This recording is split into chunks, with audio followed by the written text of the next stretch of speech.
গল্পটি প্রায় 50 বছর আগের, তাই তখনকার সামাজিক ব্যবস্থা ও এখনকার মতো উন্নত ছিল না।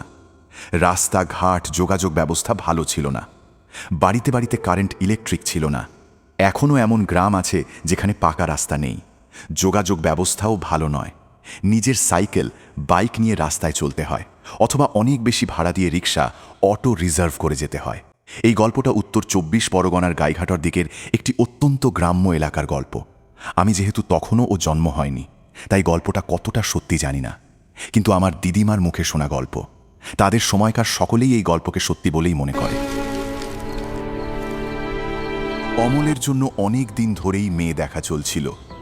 অমলকে বিয়ে দেবার জন্য তার মা, তার 2 দিদিরা অনেক মেয়ে দেখেছে। অমলের বাবা নেই। বছর 6 হলো তার বাবা মারা গেছে। 2 দিদির বিয়ে হয়ে গেছে। তাদের স্বামী পুত্র নিয়ে ভরাট সংসার। অমলদের অবস্থা মোটামুটি ভালোই। অনেক জমি জমা, পুকুর, বাগান আছে। বেশ সচ্ছল পরিবার। খাওয়া পড়ার কোনো অভাব নেই। অমলের মায়ের বয়স হয়েছে। বয়স তাঁর 50-55 কাছাকাছি। সেই ছোট্টবেলায় 10 বছর বয়সে বিয়ে হয়ে এসেছিল। তখন থেকেই সংসার দেখছে। শাশুড়ি মাতা মারা যাবার পর তিনিই বাড়ির কর্ত্রী। এখন বয়স হয়েছে, শরীর ঠিক মতো সাথ দেয় না, তাই ভরসা করে সব কাজ একা একা করতে পারে না। আগে মেয়েরা ছিল সাহায্য করার মতন, কিন্তু এখন তাদের বিয়ে হয়ে গেছে। সেই জন্য অমলকে তাড়াহুড়ো করে বিয়ে দেবার ব্যবস্থা করা হচ্ছে। অমল তার মা বাবার বেশি বয়সের সন্তান, তার উপর সবার ছোট, তাই সে খুব আদরের। মা বাবা, দিদিরা, কাকা কাকিমা, জেঠতুতো খুড়তুতো ভাই বোনেরাও খুব ভালোবাসে। আর বেশি ভালোবাসার কারণ সে খুব সহজ সরল প্রকৃতির মানুষ, তাই তাকে ভাল না বেশে কেউ থাকতে পারে না। অমলকে বিয়ে দেবার জন্য তার জামাইবাবুরাও যথেষ্ট উদ্যোগী। একের পর এক মেয়ে দেখেই চলেছে, কিন্তু ঠিকঠাক সবার মনোপুত হচ্ছে না। অবশেষে অমলের ছোট জামাইবাবু তার এক দূর সম্পর্কের আত্মীয় মেয়ের সঙ্গে বিয়ে ঠিক করে ফেলে। বিয়ে পাকা করার দিন 2 জামাইবাবু, অমল ও তার কাকা জেঠারা গিয়ে বিয়ে ঠিক করে আসে। আগামী 10 দিন পর একটা ভালো বিয়ের লগ্ন আছে। সেই লগ্নেই বিয়ে হবে অমলের। অমলের বয়স 22 বছর, আর মেয়েটির বয়স সবে 15 বছর। খুব ফর্সা, টিকালো নাক, উঁচু ছোট কপাল, মাথায় এক ঢাল কালো রেশমি চুল। বেশ লক্ষ্মীমন্ত, শান্তশিষ্ট মেয়ে। নামটিও খুব সুন্দর। সোনামণি নাম। তার অমলের মেয়েটিকে প্রথম দিন দেখেই ভালো লেগে যায়। আজ বিয়ের পাকা কথার দিন মেয়েটিকে দেখে ভালবেসে ফেলে। অমলের জামাইবাবুরা বিয়ের পাকা দেখার দিনই সোনামণিকে স্বর্ণালঙ্কার দিয়ে আশীর্বাদ করে। তেঁতুল পাতা ডিজাইনের নেকলেস, কানের দুলের সেট, বড় বড় 2টো নারকেল ফুল ডিজাইনের বালা পেয়ে সোনামণি খুব খুশি। সেদিন থেকে শুরু করে বিয়ের দিন পর্যন্ত সব সময় সেই স্বর্ণালঙ্কারগুলো পরে থাকত। কখনো সে গহনাগুলো কাজ ছাড়া করেনি। বাড়ি দূরত্ব অনেকটা, তাই অমল ও তার জামাইবাবুরা, জেঠামশাই, খুড়োমশাই, খুড়তুতো ভাই দাদারা মিলে গরুর গাড়িতে চেপে সকাল সকাল বিয়ে করার জন্য বেরিয়ে যায়। বিয়ে বাড়িতে দুপুরের দিকে পৌঁছে যায়। বিয়ের অনুষ্ঠানের আয়োজন বেশ ভালোই ছিল। বিয়ে ছিল গোধূলি লগ্নে। ওদিকের নিয়ম ছিল, এখনও অবশ্য ওই নিয়ম কার্যকর আছে। রাতে বিয়ে করে, খাওয়া দাওয়া সেরে সেই রাতেই নতুন বউকে সঙ্গে নিয়ে রয়না দিতে হবে। বিয়েতে হইচই, আড্ডা, ইয়ার্কি সব হলো। অমলের ছোট ছোট শালিরা অনেক মশকরা করল নতুন জামাইবাবুর সাথে। জুতো লুকিয়ে রেখে টাকা আদায় করে ছাড়ল। খাওয়া দাওয়া বেশ ভালো আয়োজন ছিল। 3 রকমের ডাল, 4 রকমের মাছ, খাসির মাংস, আরও অনেক ভাল ভাল সুস্বাদু তরকারি। বাড়িতে বিয়েন বসিয়ে বানানো কত রকমের মিষ্টি। অমলদের শ্বশুরমশাই এর অবস্থাও বেশ ভালো, তবে আগের মতো এখন নেই। এখন তাদের অবস্থা পরতির দিকে। এখন ছিটে ফোটা যা আছে তাই দিয়েই বেশ চলে যাচ্ছে। অমলের সদ্য বিবাহিত বউ খুব আদরের মেয়ে। পরপর 5 ছেলের পর একটি মাত্র মেয়ে। বিয়ের সব কিছু অনুষ্ঠান আচার নিয়ম মিটে গেলে সন্ধ্যার দিকে অমল বাড়ির দিকে পা বাড়ায় তার নতুন বউকে নিয়ে। তখনও আজকের দিনের মতো এত ভালো যোগাযোগ ব্যবস্থা এবং গাড়ি ঘোড়া ছিল না। তাই গরুর গাড়ি করেই বিয়ে করতে গেছিল। গরু গাড়িতে করে বাড়ি ফিরতে প্রায় 5 ঘন্টা লেগে যাবে। একটা গরুর গাড়িতে অমল, তার বউ সোনামণি ও তার ছোট 2 খুড়তুতো শালি উঠেছে। ঘোমটার আড়ালে লাজুক লাজুক হাসি মুখে বসে আছে সোনামণি। গরুর গাড়ি চালক একটা হ্যারিকেন জ্বালিয়ে দিয়েছে। সেই নরম আলোয় সোনামণিকে দেখতে স্বর্গের কোনো অপ্সরা মনে হচ্ছিল।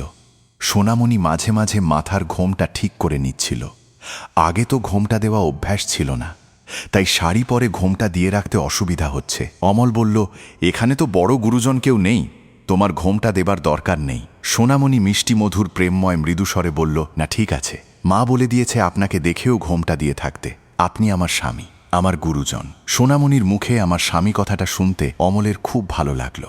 এক অনাবিল আনন্দের শিহরণ খেলে গেল সর্বশরীরে। অমল মনে মনে ঈশ্বরকে ধন্যবাদ দিচ্ছিল এত সুন্দর একটা মেয়েকে তার বউ করে পাঠানোর জন্য। গাড়িতে ওঠার সময় সোনামণির মা টিফিন কৌটো করে মিষ্টি সন্দেশ পাঠিয়েছিল।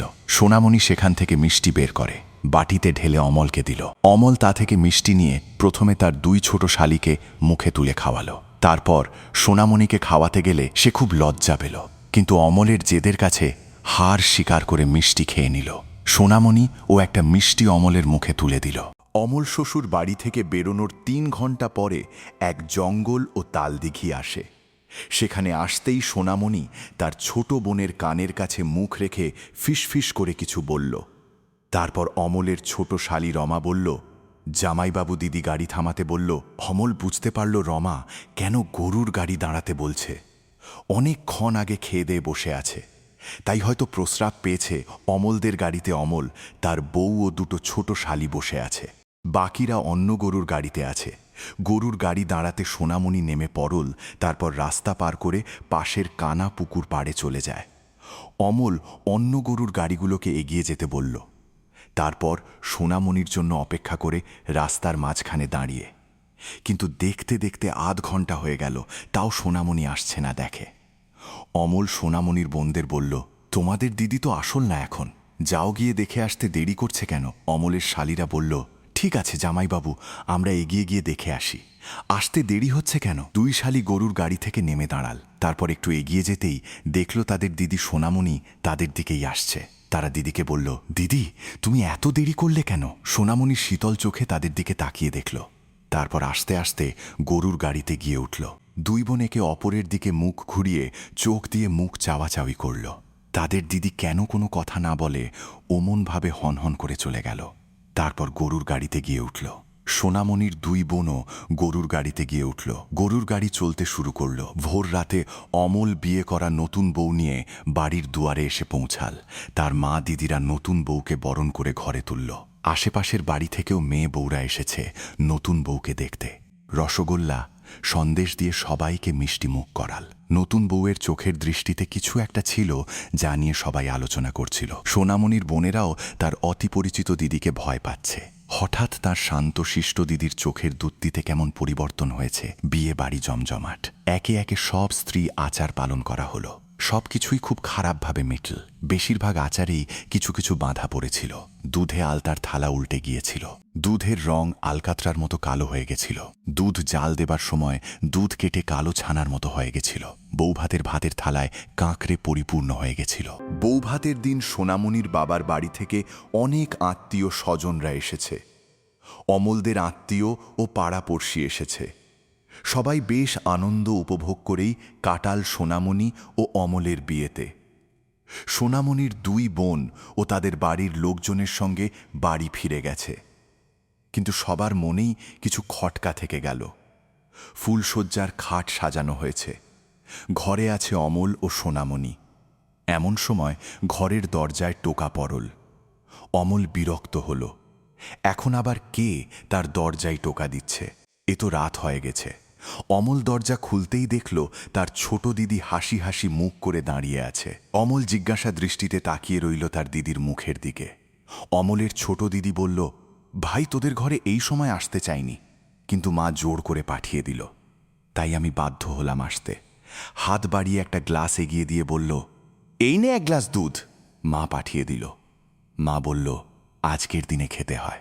বিয়েতে যে নিয়ম রীতিনীতি পালন করা হয় এটা তাঁরই একটা নিয়ম। অমল দুধের গ্লাসটা হাত বাড়িয়ে নিল। তার দিদি শুভরাত্রি বলে চলে গেল। অমল দরজা বন্ধ করে দেয়। সোনামণি তার দিকে তাকিয়ে আছে। হঠাৎ অমল চমকে উঠে চিৎকার করে উঠল। দুধের গ্লাসের দুধটা যখন তার দিদি দিয়ে গেছিল তখন দুধের রং সাদা ছিল, আর এখন হঠাৎ দুধের রং নীল হয়ে গেছে। এটা কি করে সম্ভব হলো যে দুধের গ্লাসটা এতক্ষণ গরম ছিল কিন্তু এখন ঠান্ডা বরফ হয়ে গেছে? সোনামণি নাকি সুরে বলল, কি হলো, কি হয়েছে? চিৎকার করলেন কেন? অমল বলল, এই যে দুধের রংটা সাদা থেকে নীলাভ হয়ে গেছে। কিভাবে এটা হলো বুঝতে পারছি না। সোনামণি বলল, কই দেখি। দুধের গ্লাসটা আমাকে দিন। অমল দুধের গ্লাসটা সোনামণির হাতে দিল। সেই গ্লাসটা হাতে নিয়ে সোনামণি গ্লাসের ভিতরটা দেখে নিল। তারপর হাসি মুখ করে তার হাতটা অস্বাভাবিক লম্বা করে। আবার আর এক গ্লাস দুধ নিয়ে এসে অমলের হাতে ধরিয়ে দিল। অমল হতচকিত হয়ে গেল। সে যা দেখছে তা সত্যি না, সে স্বপ্ন দেখছে, কল্পনা করছে। এ কিরে সম্ভব? কোনো মানুষের এত লম্বা হাত হতে পারে? কিভাবে এত বড় হাত লম্বা করে? দুধের গ্লাস আনতে পারে? ভয়ে অমলের গা হাত পা কাঁপতে লাগল। শরীর ভয়ের হিম শীতল স্পর্শে বরফের পাথরে পরিণত হয়। কথা বলার শক্তি হারিয়ে ফেলে। সোনামণি বলল, কি হলো, ভয় পেয়ে গেলে? ভাবছ বুঝি আমার হাত এত লম্বা হলো কেন?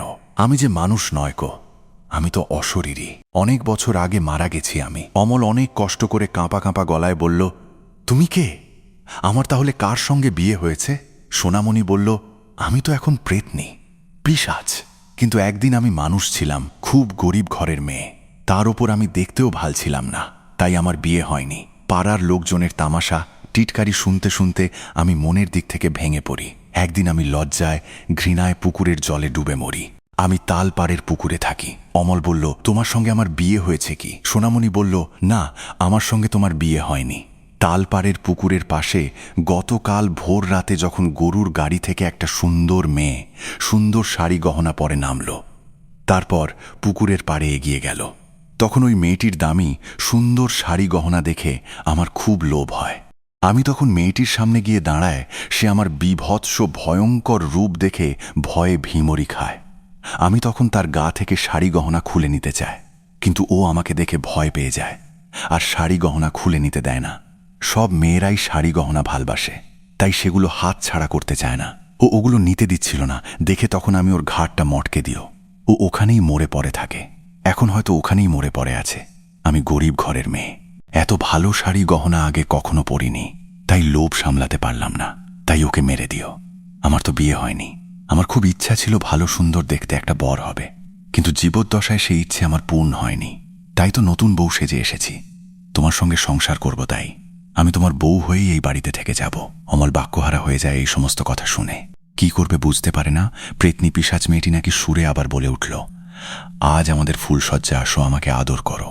কত কত বছর ধরে অপেক্ষা করে আছি। আমার বিয়ে হবে, আমার বর আমাকে ভালবাসবে, আদর করবে। কথাগুলো বলেই সে এগিয়ে এলো অমলের দিকে। তারপর অমলকে জাপটে ধরল। অমলের ঠোঁটে ঠোঁট রেখে গম্ভীর চুম্বন করল। মনে হলো অমলের শরীর থেকে সব রক্ত শুষে নিচ্ছে। অমলের প্রাণ বায়ু বেরিয়ে যাচ্ছে। প্রেতনী পিশাচের তীক্ষ্ণ সূচালো নখের আঁচড়ে অমলের শরীর রক্তাক্ত হয়ে উঠল। বিন্দু বিন্দু রক্তের ফোঁটা ঘরের মেঝেতে পড়তে লাগল। তীব্র যন্ত্রায় অমল কোঁকিয়ে উঠল। শরীরের সমস্ত শক্তি জড়ো করে তাকে জোরে ধাক্কা মেরে ফেলে দিল। ধাক্কা খেয়ে প্রেতনী পিশাচ গিয়ে পড়ল ঘরের মধ্যে বাঁধিয়ে রাখা একটা মা কালীর ফটোর ওপর। তারপর অমল ভয়ে আতঙ্কে অজ্ঞান হয়ে যায়। দরজায় প্রবল আঘাতের আওয়াজ পেয়ে অমলের জ্ঞান ফিরে আসে। তখন সে উঠে পড়ে, কিন্তু ঘরে সোনামণির রূপ নিয়ে থাকা প্রেতনী পিশাচকে আর দেখতে পায় না। অমল ক্লান্ত শরীরে ধীর গতিতে উঠে এসে দরজা খুলে দেয়। বাড়ির সবাই জিজ্ঞাসা করে এত বেলা হয়ে গেল, তাও দরজা খুলছ না। তাই দরজা ধাক্কা দিচ্ছিলাম, তোমাদের কিছু হয়ে গেল কিনা। সব ঠিকঠাক আছে তো? অমল আর নিজেকে স্থির রাখতে পারে না, তার মনোবল ভেঙে গেছে। সে ঠিকভাবে দাঁড়াতে পারছে না। অমলের বড় দিদি বলল, তোর কি হয়েছে ভাই? তোর সর্বশরীরে এত আঁচড়ানোর দাগ কেন? রক্ত জমাট বেঁধে শুকিয়ে শক্ত হয়ে গেছে। অমল দাঁড়িয়ে থাকতে পারছিল না। তার শরীরে যে কোনো শক্তি নেই। হঠাৎ সে পড়ে যাচ্ছিল। তখন অমলের দিদিরা তাকে ধরে ফেলল। অমলের ছোট দিদি বলল, কিরে ভাই, কি হয়েছে বলতো? আর নতুন বউ কোথায়? ঘরের বাইরে আসছে না কেন? অমল বলল, দিদি, আমাকে নিয়ে গিয়ে চেয়ারে বসিয়ে চাও। আমি আর দাঁড়িয়ে থাকতে পারছি। আমি বসে নিয়ে সব বলছি। অমল চেয়ারে বসার পর বাড়ির সকলেই তার চারপাশে গোল হয়ে দাঁড়িয়ে গেল। কি হয়েছে শোনার জন্য অমল চেয়ারে বসে একটু ধাতস্থ হয়ে নিয়ে ক্ষীণ কণ্ঠে বলতে শুরু করল, নতুন বউ নেই। সবাই অবাক বিস্ময়ে অমলের দিকে তাকিয়ে থেকে বলল, নতুন বউ নেই মানেটা কি? নতুন বউ কোথায় গেল? ঘরের বাইরে তো সে আসেনি। তাহলে গেল কোথায়? অমল গলায় জোর এনে বলে উঠল, ও নতুন বউ নয় কো, ও নতুন বউ নয়, ও প্রেতাত্মা, একটা প্রেতনি, পিশাচো, মানুষ নয়। কথাগুলো বলেই অমল হাউ হাউ করে কান্না করে উঠল। যদিও পুরুষ মানুষ সহজে কান্না করে না, তবুও অমল নিজেকে ধরে রাখতে পারল না। গতকাল রাতে তার সঙ্গে যা ঘটেছে আর সে যা জানতে পেরেছে, তাতে করে অমলের আর কোনো সহ্য ক্ষমতা অবশিষ্ট নেই। তার সহ্য ক্ষমতা গত রাতেই শেষ হয়ে গেছে। তার স্বপ্ন ভালবাসা সব শেষ হয়ে গেছে। অমল কিছুক্ষণ চুপচাপ থাকে, তারপর রাতের কথাগুলো মনে পড়ে। সেই কথাগুলো বাড়ির সবাইকে বলল।